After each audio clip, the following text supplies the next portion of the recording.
So we turn now in our lectures to consideration of the philosophies of life that were advanced in the ancient Greek world. And as I've already indicated, we're not going to stick strictly to the chronological order of philosophers. We're skipping Plato and Aristotle temporarily, just so you can group this particular subject in philosophy, the history of philosophy, together. We've looked at the problem of matter and the problem of motion, monism versus pluralism. Now, how should we live our lives? What philosophies of life do we find in the ancient world? And I'm going to give you 7 of them in my outline. And the first one that we'll consider is sophism, or the sophist, number A.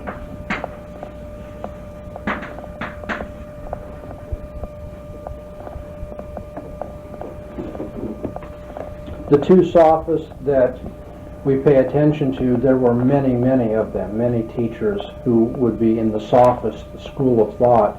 But the 2 that are outstanding or well known would be Protagoras and Gorgias. Protagoras, Protagoras. And we can assign to Protagoras a date of flourishing of about 450 BC. 450 BC. And Gorgias, Gorgias, we would assign a date of flourishing of about 425 BC. It's hard to break old habits. Give it in these 25-year increments. 450 and 425.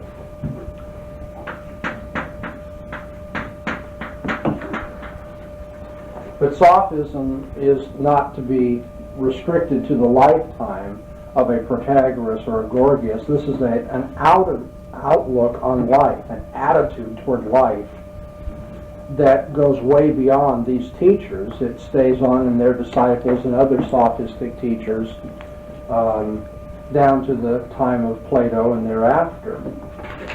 But you should be aware, as preparation for our discussion of Plato tomorrow, the sophists were one of the main enemies or opponents that Plato felt he had to deal with in his philosophy.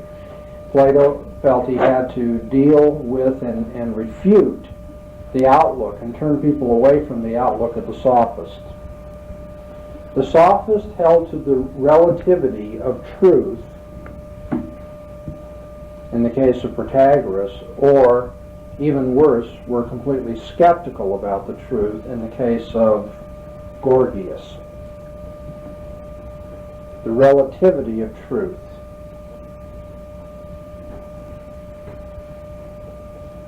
And in the case of Gorgias, he said there is no absolute truth, and if there were, nobody could know it. So he was a skeptic. Is skepticism considered part of sophism, or is that a later development that... I'm going to put skepticism on the board as a school of thought in itself. But the skeptical tendency is found in other schools of thought as well. Am I confusing you? No. Stoicism is an attitude toward life, and many people act stoically, even though they don't buy into the whole school known as Stoicism. Likewise, there are skeptical characteristics in other philosophies, even though that may not be the school of thought that we now call skepticism. And here's one of the major differences. For the sophists, they may have believed truth is relative or nobody can know for sure, but you still got to get along in this world. You have to learn to be successful in this life. And so what's the best way for living if you're a sophist? Sophist is not going to say you need to learn the truth and then get your life in line with the truth. And that would be like a Christian absolutistic approach to life, right? Sophists will say nobody knows. You know, we got all those theories out there. All those philosophers out there arguing with each other. Fine, well, what difference does it make? You know? Nobody knows for sure. The truth is relative. I mean, what seems hot to one person seems cold to another. So, I mean, it's all relative. But how do you succeed in life? Protagoras said you need to be your own man. You need to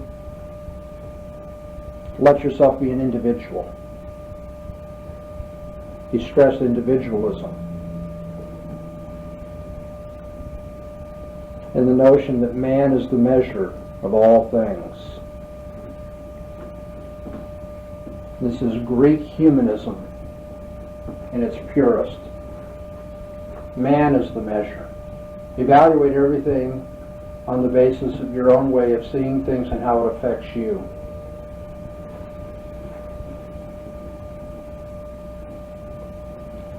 Now for Protagoras, if you're going to get along well in this world, you should accept social customs. Learn to fit into your society. Why? Because self-preservation is a law of nature. A law of nature. And you will preserve yourself, you'll do better if you get along with others. So learn to fit in. Gorgias says, we don't know anything for sure, so it doesn't make any difference how you debate with people or how you try to persuade the assembly to see things your way, or how you use persuasive techniques on individuals with whom you speak. The only thing that's important is that you win the argument. And so the sophists would be traveling teachers who would educate men for life, help them to be urbane, learn to get along well, learn to be successful, and in particular to speak well. They would teach techniques for winning debates. And according to the sophists, deception and manipulation were perfectly acceptable in logic or debate. And they were justifiable because they were accomplishing what you wanted to accomplish. Deception is acceptable if it helps you get ahead. It's a law of nature, self-preservation. So learn to get along in society, but learn to get your way in society by manipulating your hearer, using rhetorical skill and tricks. Who is the modern counterpart of the sophist in American culture?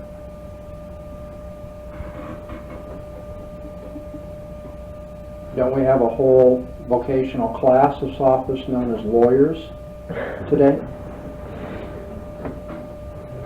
Seriously. I mean, the lawyer who has a matter of principle and says it's the truth and only the truth that I conform to is a rare, rare individual. So for any Christian lawyers listening to the tape or anybody out there, pardon me, I don't mean to so overgeneralize that I insult you all, but as a class of men and as a vocation or function within our society, law has become basically sophistic. You know, I know lawyers, and I've read stories of lawyers who would argue one side of a case and later in another one argue the different side of the case, or even within one case change their view and write for the opposing party and so forth. You know, it isn't important whether you get to the truth. What's important is that you have the best argument. You have the most persuasive argument. And that was the sophistic attitude. Hey, no one knows for sure, so what's going to give us the best in this life? What's going to get us ahead? Let's learn to argue in a way that we accomplish our purposes. Sophism. Man is the measure of all things. Learn to get along, and especially master rhetorical tricks and debate skills to accomplish it. We have a reflection of the ancient sophist in our own language when we speak of somebody like a politician, for instance, who has given kind of a really wily answer to something, or we see somebody's line of thinking is fallacious. We'll sometimes call it a sophism. All right, a sophism. And that goes back to this, you know, cultural characteristic of the sophists, that they wanted to just master getting their way by tricks of rhetoric, techniques of debate. Okay, so there's one attitude and one philosophy of life. The sophist, no one knows for sure. Take care of yourself. Learn to manipulate people to get what you want. Another school of thought that is similar to sophism but has its lifestyle differences would be cynicism. The best known cynics are three, although obviously there were many who taught and thought in this way. These three, I'm just going to summarize their views in one clump, but you should know them individually by name. Antithesis, Antisthenes. One more time. Antisthenes. Antisthenes, whose dates are 445 to 365, and so we'll give him a date of flourishing of about 400.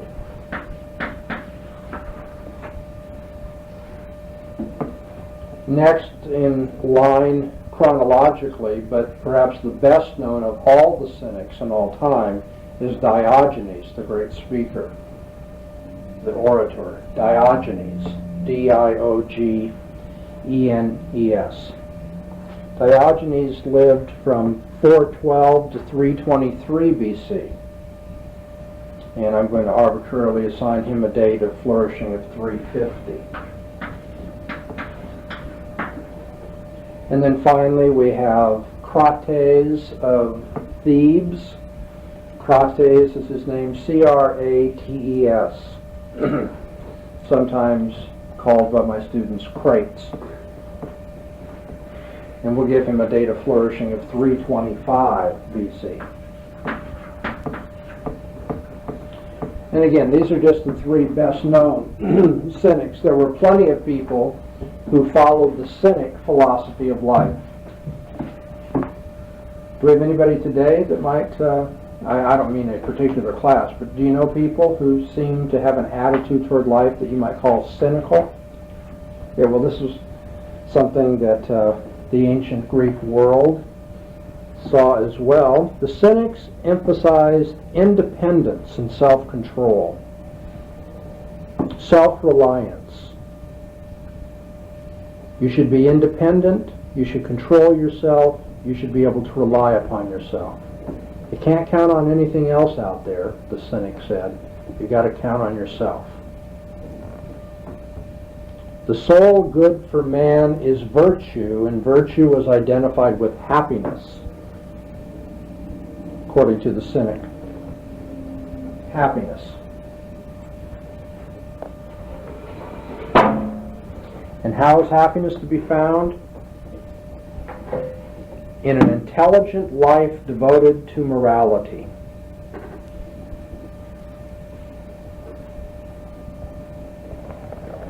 Personal contentment would come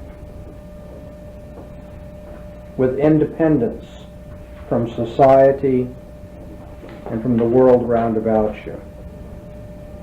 You need to be liberated from the course of the world.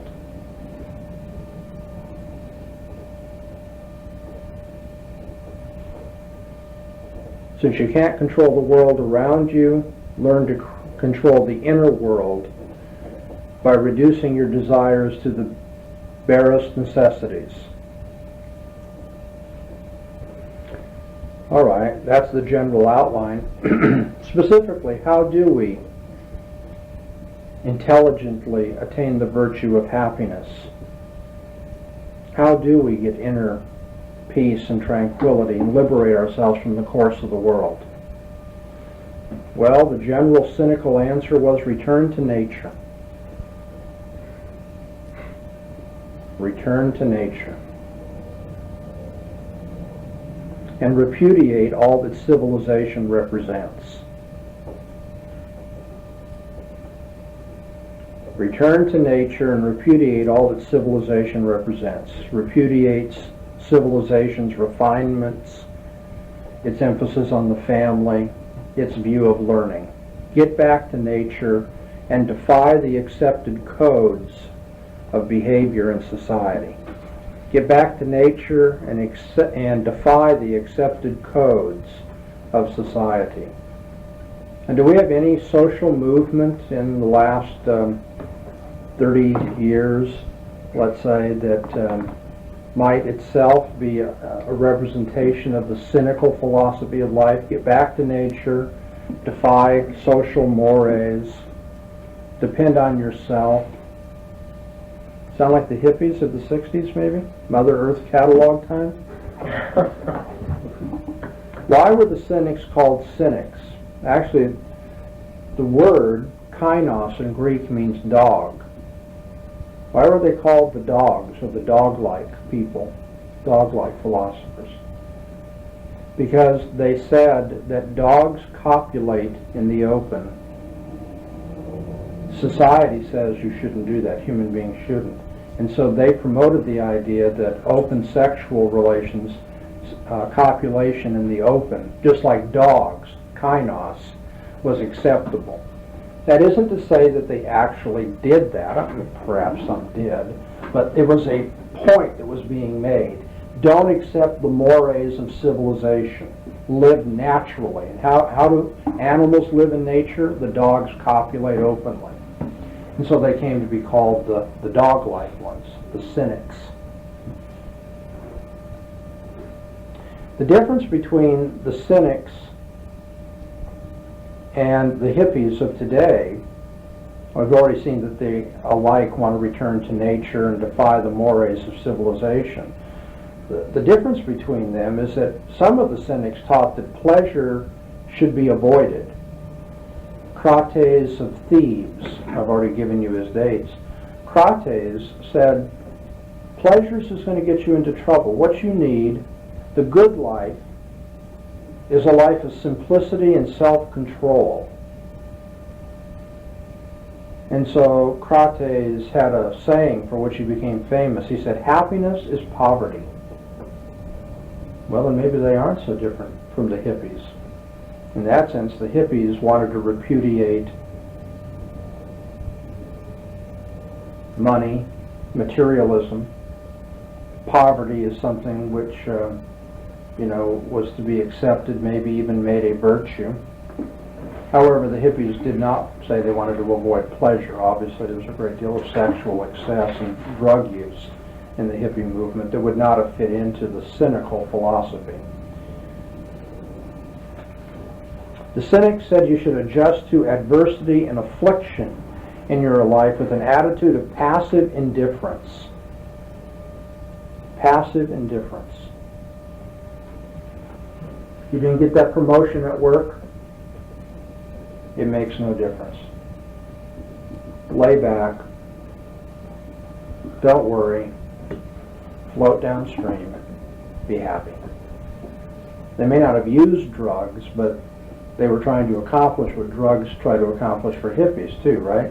It's like, hey, your parents are hassling you, so light up a joint, right? Relax, mellow out. Turn off your mind, float downstream. I don't want to overdo these comparisons, but the cynics, though they didn't endorse the use of drugs or sexual promiscuity, the cynics said that's really the way you take care of opposition and the things out there that make you unhappy, is just kind of lay back from it and be passive. Fatalistically accept your lot in life. And that's what the cynics will have in common with the Stoics. What they will have in common with the Stoics when we come to the Stoics in just a moment. I'm going to try to keep a little bit of historical order by making the next school of thought we look at skepticism.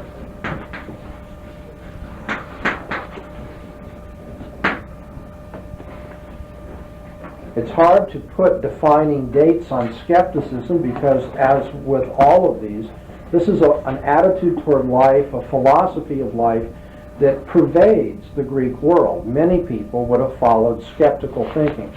But I will take as the best known skeptic Pyrrho, Pyrrho, Pyrrho, who lived from 365 to 275 BC. 365 to 275 BC. So we'll give him a date of flourishing of 325. But we have skepticism way past the days of Plato and Aristotle, down into the days of Cicero and the Roman Empire and so forth. So don't get the wrong idea. I'm just taking you back to the earliest and best known skeptic. And really, what more do we need to say? The skeptic says nobody can know anything for sure. Now, what if you were to come along and say, now, wait a minute, Mr. Skeptic. If you went to study with the brilliant philosophers of our day, go study with Anaxagoras, or study with Pythagoras, or study with Plato, or study with Aristotle, later names, but wouldn't the skeptic be able to turn that around and say, that's my very point? You have all these brilliant men. There are all these guys that are so intellectual and smart. You got this Heraclitus. He's so smart he stands above the masses and so forth. And Parmenides, master of logic and so forth. But they all come to different conclusions. Is reality one? Is reality many? Is it water? Is it air? Is it apeiron? Is it fire? Is there motion? Is there nothing but motion? Is it roots? Is it seeds? Is it atoms? The skeptic, you see, looks out there and he says, no, I'm not going to go study philosophy because it's the philosophers who convinced me that nobody knows anything. How do they know? What's that? How do they know? Okay, well, skepticism has built into it its own self-contradiction. The assertion that the skeptic knows that nobody knows. Okay, so skepticism is not great as a philosophy because it has an internal contradiction. You all have that in your notes. The skeptic has got to at least be absolute about this one thing, that nothing is absolute. I know that nobody knows. But even though it has that intellectual error built right into the system, I think you all realize, because you've probably seen people in this world, it doesn't stop people from having that as a philosophy of life. They still have that attitude. You know, in fact, when I have been, from a Christian standpoint, arguing the Christian worldview with people that are more or less skeptics, and you point out to them skepticism self-refuting, they'll even blow that off and say, well, you don't know that for sure either. No one can know anything for sure. So you can't know what you've been saying to me for sure. Because you can't prove to me your Christian point of view, so I don't have to accept the absoluteness of your logic either. Now, I know how to deal with that apologetically and evangelistically. You have to say, no, wait a minute, the very things you've just asserted, that you've just asserted, cannot be known if what you've just asserted is true. So it's just really a repeat of the same problem when he says that. But you need to be aware that people still live that way. They still just say, well, I just don't think anybody knows anything. It's a great excuse for intellectual laziness, of course. You don't have to strive after the truth if you believe it's not to be attained by anybody. And nor does anyone have to worry about criticism of their lifestyle or anybody else's. That's a great social benefit to skepticism. I see that all the time. Just last night I was watching a program where they were debating pro and con rights for homosexuals in our culture. You know, and both sides, the conservative and the liberal, neither one of them wanted to say that they wanted to discriminate against homosexuals or practice, you know, that kind of, you know, attitude. Nobody wants to have to stand up in our society and say there's an absolute right and wrong. That makes you very unpopular. Why? Because people want to say, well, it may not be my choice, but that's that person's choice. But who am I to say? No one knows for sure. Skepticism is an excuse for intellectual laziness and is great for social harmony in one sense. Of course, you can turn that around. If a person is truly skeptical, then they can't say that Hitler and rapists and other abusers of humanity are wrong. No one knows for sure. So to the skeptic, you can say, you have no right to tell me it's wrong for me to steal from you or to kill you or to rape you or whatever it may be. Now, it looks like an advantage, but it can be turned to a disadvantage. However, I'm just appealing to you. You know that in our day and age, there are a lot of people that embody the attitude of skepticism. Everything's relative. No one knows anything for sure. Another attitude of life in the ancient world was that of Epicureanism. No, wait a minute, I got this out of order.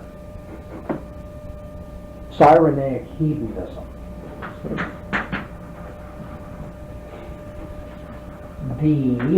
And the outline then becomes hedonism. And it's called Cyrenaic hedonism because this particular approach to pleasure as the final good comes from the area of Cyrene. That's why it's called Cyrenaic hedonism. But it's Aristippus that is best known for the development of this thinking, Aristippus. Aristippus of Cyrene, whose dates are approximately 355 to 435. And so we will give him a date of flourishing of 400. So you have certain of the cynics and the hedonists flourishing at the same time, but again, hedonism is something that goes for ages and ages. We even have hedonists in our day and age. According to Aristippus, the virtuous man knows how to achieve happiness. Happiness is the satisfaction that comes from fulfilling your physical appetite. It's a real simple philosophy. You only go around once in life, so grab for all the gusto you can get. Happiness is the satisfaction that comes from your physical appetites being fulfilled. Plenty of sex, drinking, eating, sleep, monetary advantage, whatever it may be. Pleasure is man's highest attainable good, and pleasure, according to Aristippus, is never evil.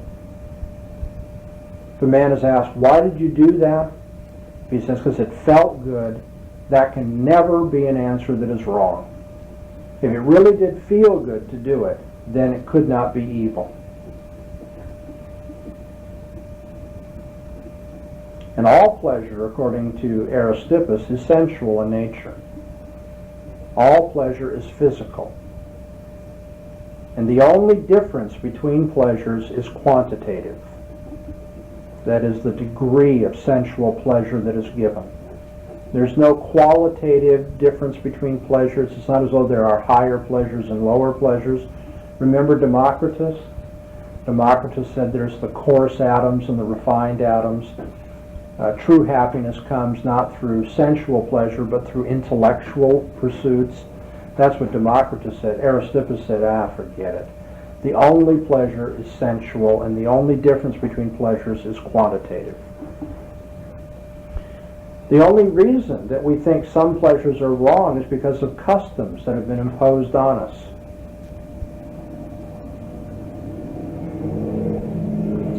But as Aristippus realized, different cultures have different customs.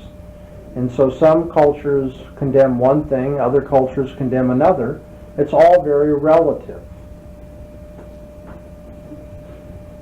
Aristippus said, we only know our sensations. We don't know the objects that cause sensation. I can't tell you what the nature of the real world is. All I can tell you is how it feels to me. I can only tell you my sensations. For anything to count as knowledge, he said it had to be useful. Knowledge is not going to be of some abstract, speculative truth like you philosophers look for. Knowledge has got to be useful to man in attaining happiness. And yet for all of this quantitative push for sensual pleasure, Aristippus did think that man needed to master his pleasures. Now why is that? If we don't master our pleasures, they end up giving us grief rather than pleasure. Think about it. If you go out partying all night, you get drunk, take drugs, engage in sexual licentiousness, then the next day and perhaps down the line, you pay the price for your excess, don't you? You have a hangover. You have diseases, sexually transmitted diseases. You have other problems that are not comfortable. So master your pleasures to maximize pleasure and not let pleasure get you down. What's the best way to master your pleasures? According to Hegesias, H-E-G, because you'll be calling all the shots then. I just want to throw that in there to point out to you that a philosophy that says pleasure is the highest value can intellectually lead to an affirmation of suicide as a philosophy of life. In our day and age, we do have people who promote suicide as taking control of your life. But usually hedonists in our day are more like Aristippus, and what they teach is, if it feels good, do it. And there can't be anything wrong with sensual pleasure of any sort. That's the hedonistic philosophy. Okay, we turn from Cyrenaic hedonism, represented by Aristippus, to Epicureanism.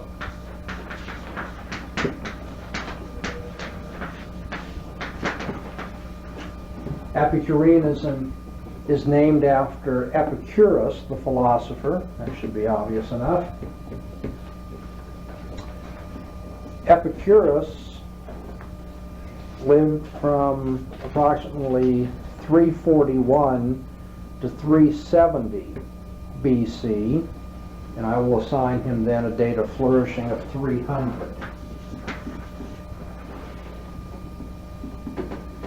341 to 270? 341 to 270. So I'm taking the year 300 as a year of flourishing for him.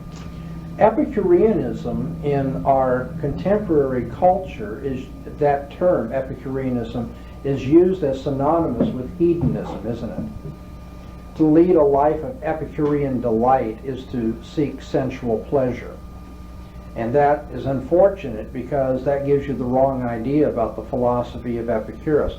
Epicurus was a hedonist. And he was an atomist. Remember back when I introduced Democritus as the key atomist, I said other well-known atomists included Epicurus. Because Epicurus had a materialistic outlook on life, atoms falling through space, he said that man's highest good is not going to be spiritual or religious, so forth. It's going to be pleasure. However, for Epicurus, there's a difference within pleasures. There's a qualitative difference between intellectual pleasure and sensual pleasure, for instance.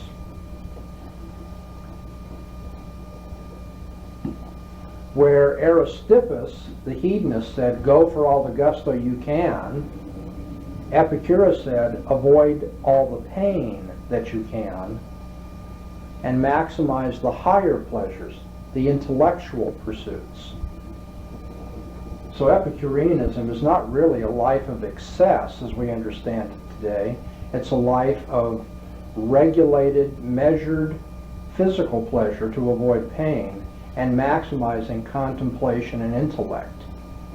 That's what Epicurus pushed, which of course is true to his master Democritus as well, if you remember the two types of pleasure that Democritus identified.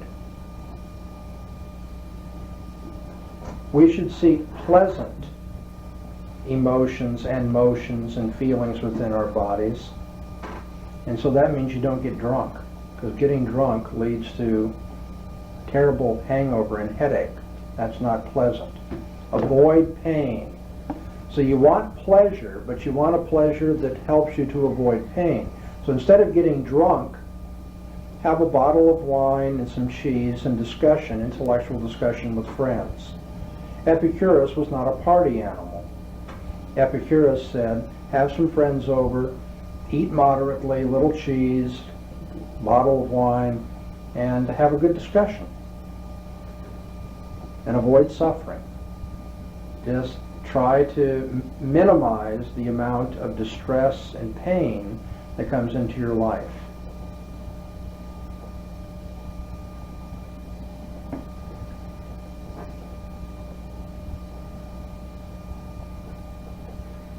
Now, I can't do this because of the time constraints that we have in our class. I can't do this with every single philosopher, but I'm going to take a little bit longer with Epicurus and try to give a Christian apologetical response to Epicurus, because I want you to learn how to do Christian analysis of these people as we go along. I've chosen Epicurus out of all the people that we are looking at today and yesterday because I think he is the most like modern secular thought in our own day and age. So I trust that this little discussion will be helpful to you, not just for historical information, but for modern application as well. Epicurus, I said, was an atomist. He followed Democritus in his view of reality and knowledge. And so his metaphysic was atomistic. The world is material that is broken down into undividable bits, atoms, uncuttable, an infinite number of uncuttable little bits of matter. Even the gods are naturalized. The gods are made up of atoms, refined fire atoms as well. As for his epistemology, Epicurus said all knowledge is perceptual. What we know because of our observations and our experience of the world. And in his ethic, as I've already told you now, he is a qualitative hedonist. That stands over against Aristippus, who was a quantitative hedonist. Anyway, for Epicurus, quality of pleasure is important, and mental pleasure is higher than physical pleasure. Avoid pain, seek the simple bodily pleasures, and above all, he said, death is nothing to worry about. Death is nothing to give you mental or emotional distress. It's nothing to worry about. Okay, what do we as Christians say to a philosophy that is atomistic and materialistic, that says everything that you know is based on observation, and so live a life of pleasure, but make sure it's not pleasures that are going to ruin you and bring you pain, and don't worry about death? You know, when I put that all together, doesn't that sound extremely modern? Isn't that what most unbelievers in our culture today would say about reality, how we know what we know, and how we should live our lives? Well, let's begin with his epistemology. He says everything you know on the basis of observation. Well, we have to ask, how does he know that? How does he know that all knowledge is based on observation? Is that something which he perceived or observed? Well, if he didn't know it on the basis of observation, and he says all knowledge is observational, then he can't know what he says he knows. Did I go too fast in that? If all knowledge is perceptual, but he can't prove from perception that all knowledge is perceptual, then he can't, on his own presuppositions, cannot know that all knowledge is perceptual.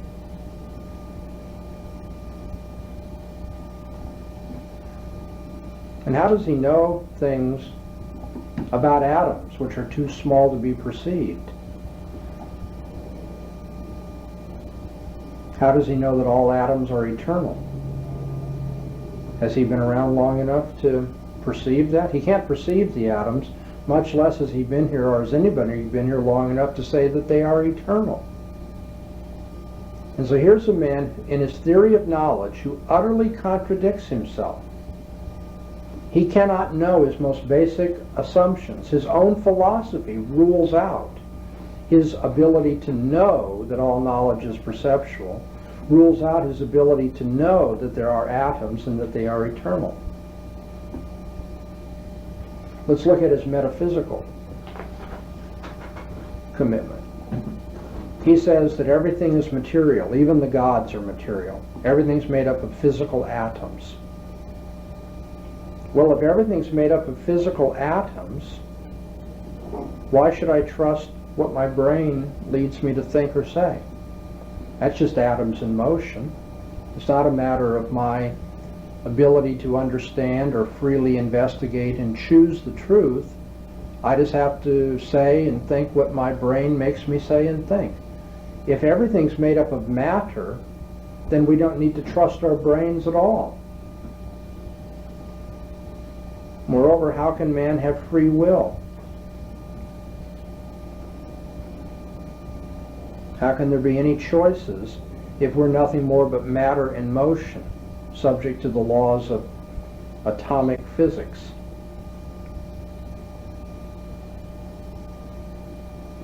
Now, would you like to know how Epicurus justified free will? He had a strange view. He said, everything is atoms that are falling through space. The atoms are falling through space, and everything's made up of these atoms falling through space.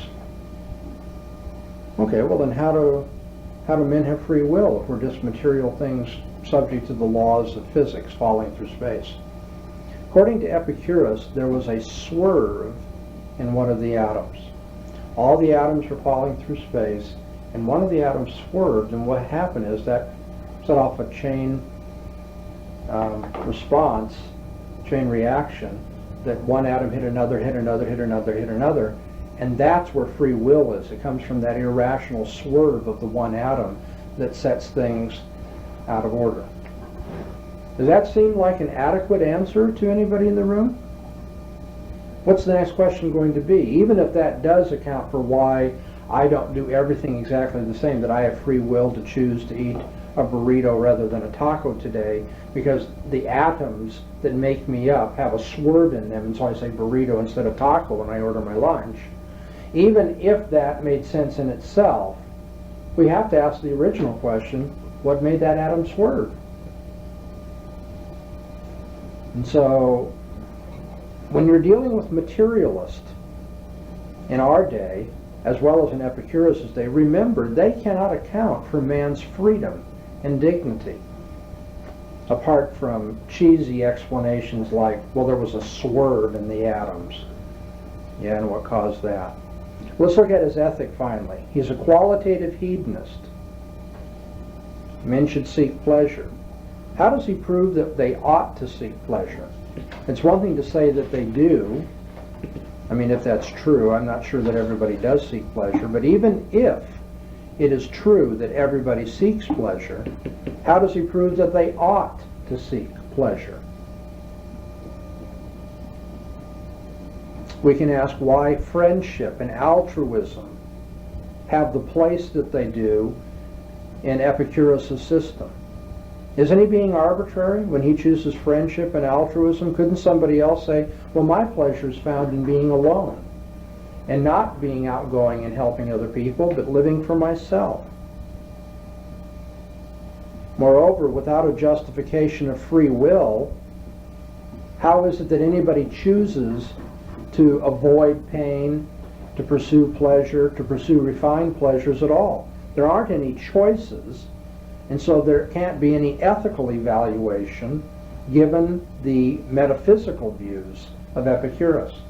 Since man is nothing but matter in motion, atoms falling through space, man doesn't have free will apart from this cheesy swerving of the atoms. And without free will, how do we choose anything? Moreover, how can mental pleasures be viewed as higher than bodily pleasures if, on the view of Epicurus and Democritus, the mind is itself made up of atoms? Okay, so they're refined atoms. So they're fire atoms, even if we buy into that. Why should fire atoms, refined atoms, be more valuable from an ethical or moral point of view than coarse bodily atoms? That too is arbitrary. If all knowledge is perceptual, how does Epicurus know that there's no life after death? Did he perceive that there's no life after death? Did someone die and come back and tell us that there's no life after death? You see how internally absurd it is to say everything we know is based on experience, so you don't have to worry about death?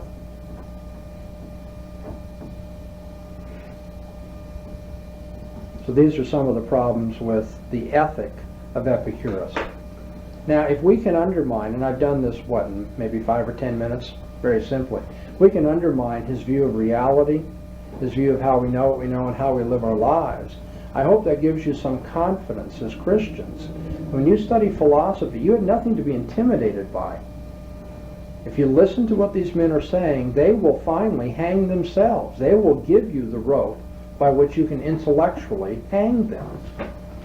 Epicurus is just one, I think, startling example of that, of the absurdity and foolishness of non-Christian thought. And we're going to move on now in our outline. I chose Epicurus because I think he's so much a modern man in his outlook. We've considered the sophists, the lawyers of that day, the cynics, the hippies of that day, the skeptics of that day, skepticism, the grab for all the gusto you can get people of that day, the hedonists, and now Epicurus and the sophisticated hedonism, the qualitative hedonism of that day. We have two more to look at. F on the outline is Stoicism. Stoicism is a much more noble philosophy and attitude or philosophy of life than the hedonist like Aristippus or Epicurus. Much more noble than the sophist and the skeptics who say, hey, nobody can know for sure, so just take advantage of people, what have you. Stoicism is a philosophy that emphasizes duty, self-control, indifference to pain and passion. The most famous Stoics, this was a very popular school of thought and produced a number of scholars and famous writers, and so I'm going to give you a list of them real quickly here. Zeno, not the Zeno we've already looked at, another Zeno. The Stoic lived from 340 to 265 BC, and so we will assign him a date of flourishing of 300, which is the same general date we've assigned to Epicurus.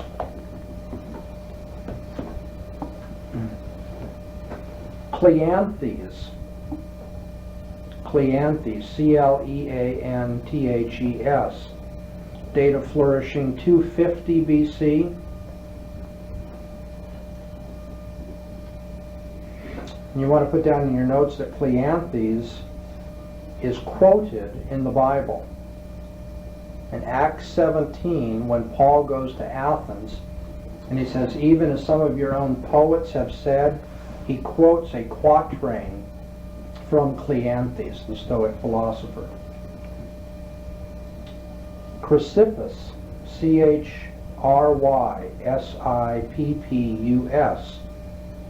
date of flourishing of 230. Panaetius, Panaetius, 150.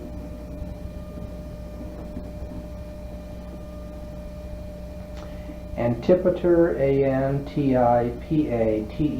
Antipater, Antipater, and I don't have a date of flourishing for him.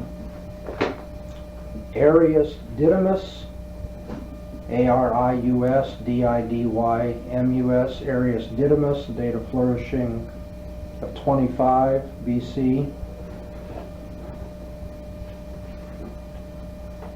Seneca, the Roman writer, date of flourishing 50 AD, notice. Epictetus, perhaps the best known Stoic of the later period, Epictetus, Epictetus, the most articulate exponent of Stoic morality, and he is a contemporary of the New Testament, if I recall right. I need to look that up. And then finally Marcus Aurelius, who was a Roman emperor. It may surprise you that one of the emperors was an intellect. Marcus Aurelius flourished about 150 AD, was a Stoic philosopher as well. Stoicism developed out of cynicism. If you go back to your notes on cynicism, you notice that I said that they had in common with the Stoics the idea that you should adjust to adversity in this world with an attitude of passive indifference. Fatalistically accept your lot in this world. You're trying to get home to go to a concert and you want to get home by 5:30, but you're out there on the freeways and it's bumper to bumper traffic. Adjust to adversity, adjust to affliction with passive indifference. If you think about it, there's a certain truth to that, right? As long as you keep saying, I gotta get there, then your blood pressure goes up, you get angry, you honk your horn, whatever, cut people off, then you get all this turmoil in your life. And yet you can't fight it. Cars are in the way, you're just not going to make it home by 5:30. You're not going to get to the concert on time. But what if you can't adjust outward circumstances, so the cynics and the Stoics said, adjust yourself inside. Say, I don't need to get to the concert on time, it's okay. And now all of a sudden you can sit there in traffic, listen to your radio, and kind of mellow out. It's no problem.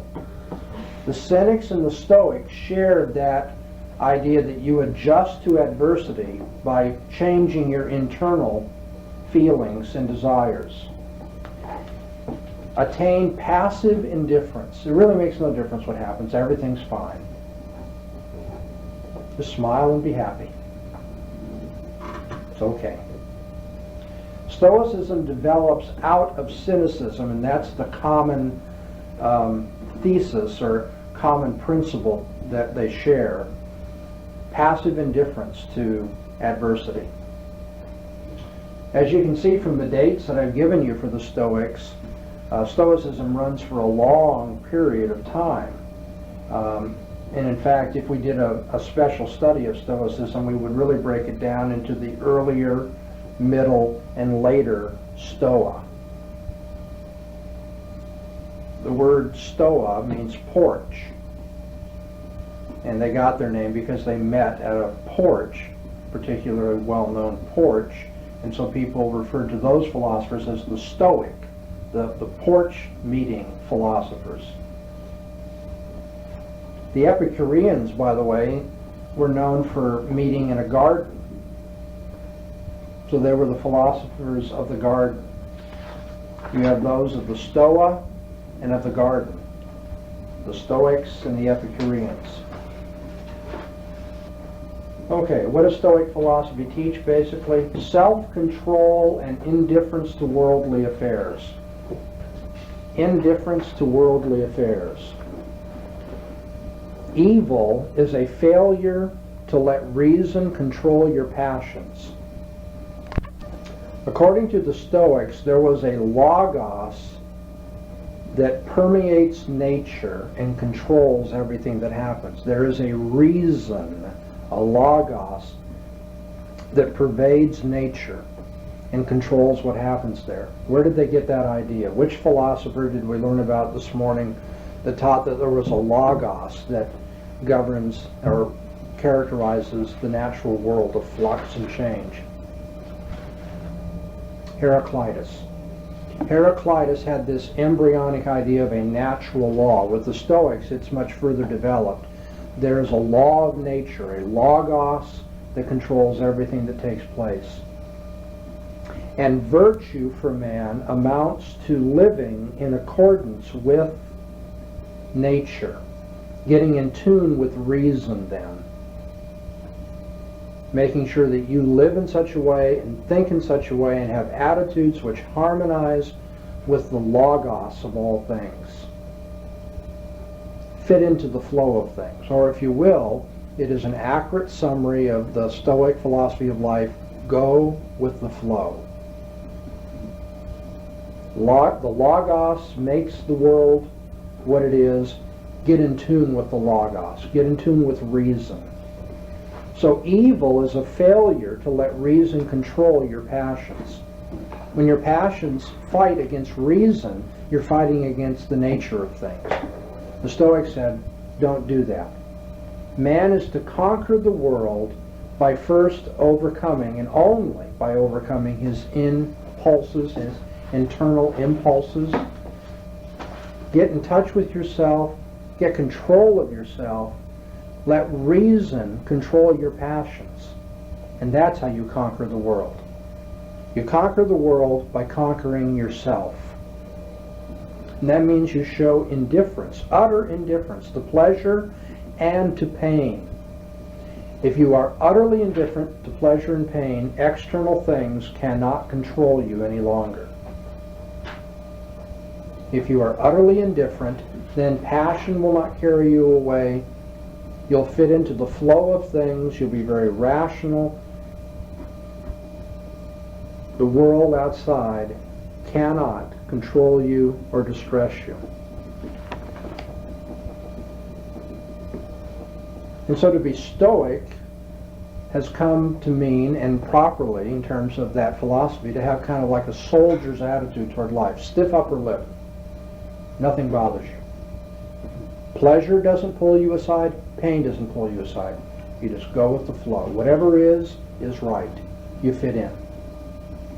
Because you can imagine why the Roman emperors loved that philosophy, because that creates a very compliant people, right? And especially a class of people, soldiers, that will suffer pain, will not be pulled aside by passion and pleasure, and will simply do their duty. Stoicism was a philosophy that seemed noble, that supported duty, and did not, like the hedonists, seek pleasure and excess, and yet was not like the skeptics and the sophists saying no one knows. You're to use reason. You're to get in tune with reason. You're to get in tune with the flow of reason, or logos, in the natural world. Okay, do we have people that exemplify the Stoic philosophy of life in our day and age, do you think? People who say we need to, have proper lives and not live by passion, be good citizens and so forth, fit in with our duties, stiff upper lip and all that? Yeah, be Stoic about it. Sometimes we're told that if you're going to have an operation, it's going to hurt a little bit. Be Stoic now. Stiff upper lip. Don't let pain bother you, but don't be pulled aside by pleasure. Yeah, I think we have people that still, that's why I've made this a separate part of the outline, and I've wanted it on one separate tape in the lectures. These philosophies of life, these attitudes toward life, and the ethics that go with it, how we should live our lives, are very common in our own day and age. We have people that have a sophistic approach to things. No one knows for sure, so you manipulate and get what's best for you. There are people who are cynics, people who are, let's get back to nature, not worry about civil mores or civilization. We have those who are skeptical, nobody knows for sure. We have people who seek pleasure, the party animals. We have the Epicureans, as we've talked about at some length, and we have those who want to teach a kind of natural morality, not tied to God, not tied to obligation to his law or trying to emulate his character, but just be noble, be controlled, control yourself inside, and that way you'll be the master of the world outside. It's all very modern. I don't know if you all feel the same thrust of that as I do, but it's amazing to me. There's only so many variations or possibilities when it comes to how you look at this world and how you live your life. And we're seeing a pretty good summary of them all here in the ancient Greek world. There's one more G on our outline. The last one that we'll mention very briefly in closing today, the eclectics. The eclectics. What is eclectic philosophy? It's the fruit salad philosophy. Now you won't forget what it is, right? Eclecticism takes a little bit from everybody according to what seems good to you. The eclectic here's, Democritus, and here's Pythagoras, and here's Parmenides and Heraclitus and Plato and Aristotle and all these guys. And he says, I can't buy into any one school of thought. I'll take a little bit from this, that seems good, and a little bit from that, that seems good. And that doesn't mean that he's formulated a new basic principle or a system of thought. He just has fruit salad. A little bit of this, a little bit of that, and throws it together, mixes it up, and that's his philosophy of life.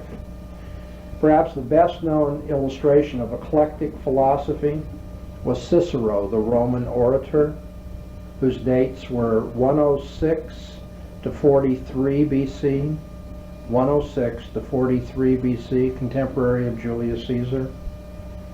But I'll give him a date of flourishing for your outline of 75. We'll take 75 BC as his date of flourishing. Cicero was quite an orator. He expressed things very well. He was creative, insightful, but he didn't buy into any one philosophy. He took some Stoicism, he took some Epicureanism, he took some Platonism, and there's no one principle that runs through all of it that ties it together. And that, of course, is the problem with so many people in our own day and age. They just take a little bit of all these different philosophies of life, and they have no consistency or system to their thinking or their philosophy.